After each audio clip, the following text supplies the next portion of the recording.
Arithmetic progression, short form में इसको AP बोलते हैं। इसका डेफिनेशन होता है term of sequence in which common difference of two successive terms is always equal is called arithmetic progression और अर्थमेटिक सीक्वेंस।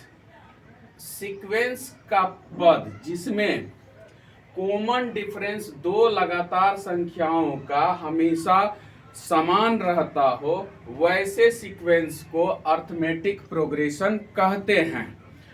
जैसे कि फर्स्ट टर्म ए है, दूसरा टर्म ए प्लस डी हो, तीसरा टर्म ए प्लस 2d हो जाए, चौथा टर्म ए प्लस 3d हो जाए, dot dot dot dot so on.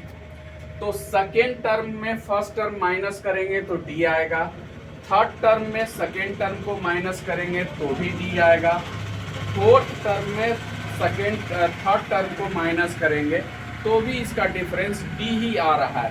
तो इससे ये पता चल जाता है कि ऐसा सीक्वेंस जो है, ऐसे सीक्वेंस को ही हम लोग एपी बोलेंगे, अर्थमेटिक प्रोग्रेशन। इसका nth टर्म निकालने के लिए क्या होता है, nth टर्म ऑफ एपी,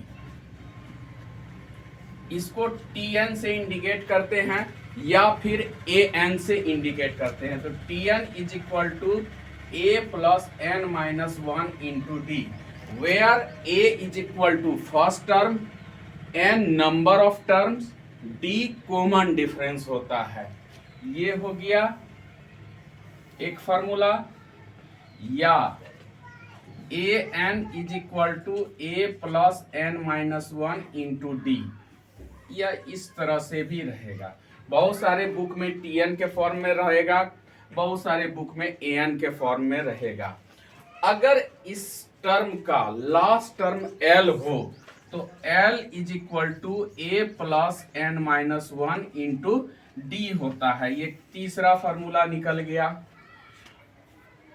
अगर इस टर्म ऐसा दिया और रहेगा एपी का, तो इसका अगर हमको निकालना हो कि समेशन क्या होगा, sum of nth term, sum of nth term of AP S N, तो ये हो जाएगा n/2 into 2a plus n minus 1 into D. ये हो गया फॉर्मूला। या S N is equal to n/2 into A plus L, यह भी फॉर्मूला होता है। इस तरह से इतना ही मोटा मोटी हमको रफली फॉर्मूला इसमें याद रखना होगा। अगर इसका मीन निकालना होगा, अर्थमेटिक मीन को ए एम बोलते हैं। ए एम अगर दो टर्म दिया हुआ रहेगा या तीन टर्म दिया हुआ रहेगा, मान लिया जाए कि ए बी सी है, तो उसका अर्थमेटिक मीन निकालना होगा तो first term plus last term by 2, ये होता है arithmetic mean.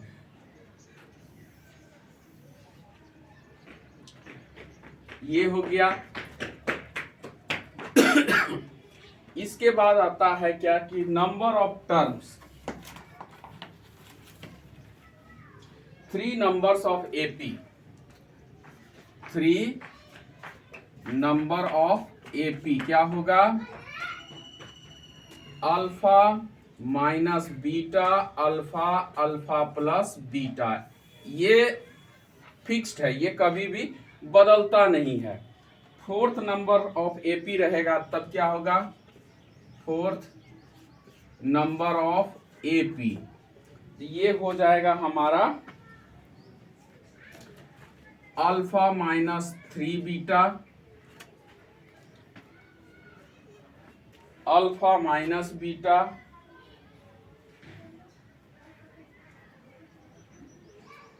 Alpha minus beta, alpha plus beta, alpha plus 3 beta.